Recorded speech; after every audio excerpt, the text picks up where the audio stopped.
when the needs are incomplete and if there are few resources to satisfy them, or if individuals opt to compete rather than cooperate to achieve them. The anger or conflict occurs. Anger are of three types. First, pseudo, that is triggered by lack of understanding. Second is simple, that is stemming from different ideas, perceptions and goals.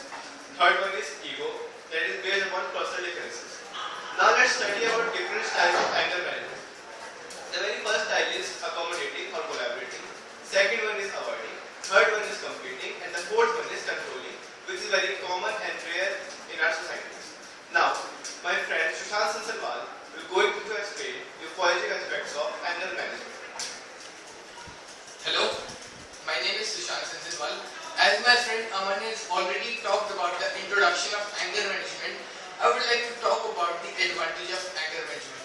This is beneficial for two reasons. The children are able to develop coping skills that will be especially beneficial when adolescent hormonal fluctuation begin, and they can learn techniques for dealing with anger in constructive ways before unhealthy habits take hold.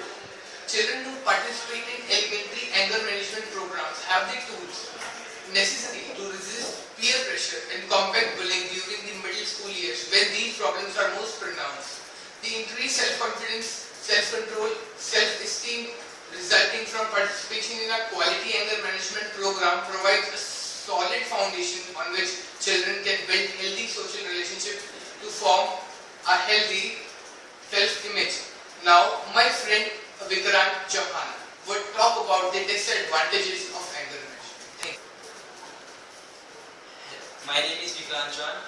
I will tell you about the disadvantage of anger management. There are certain disadvantages like, firstly, young children may be less inclined to verbalize their frustration in larger group settings.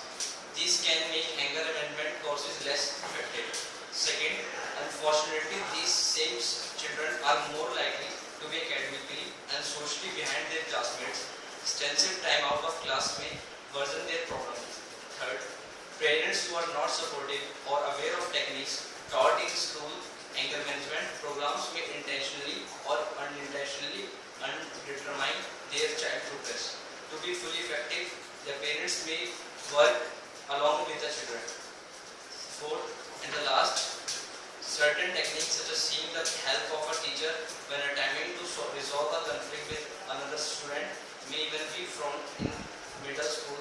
They can be very confusing for their child. Now my friend Ayush will come and conclude all the anger management. Now I will conclude the presentation.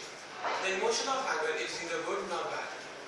It's perfectly healthy to feel angry because at that time you have been mistreated or not. The feeling isn't the problem, it's what you do with it. That makes a difference. Anger becomes a problem when it harms yourself or others.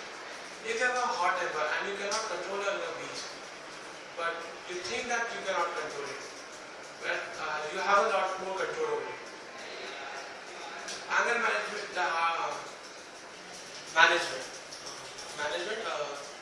requires work. The more you practice, the easier it is.